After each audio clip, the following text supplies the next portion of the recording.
Responsorial Psalm, 4th Sunday of Advent. ABUOMA na AZIZA YA, ụka nke anọ n'oge olileanya onye nzoputa. Ka Onyenweanyi bata, ọ bụ eze nke otito. Ka Onyenweanyi bata, ọ bụ eze nke otito.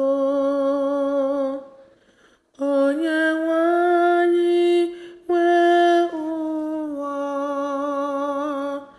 ihe niile juru n'ime ya, ụwa na mmadu dum bi n'ime ya.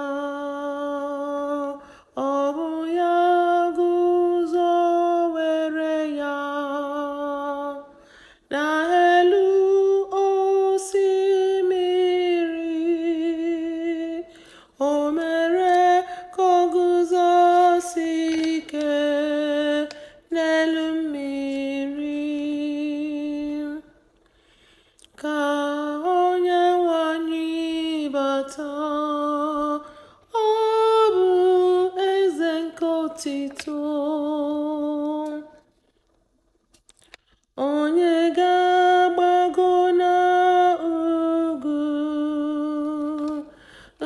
nke Onyenweanyi. Onye ga-eguzo n'ebe nsọ ya.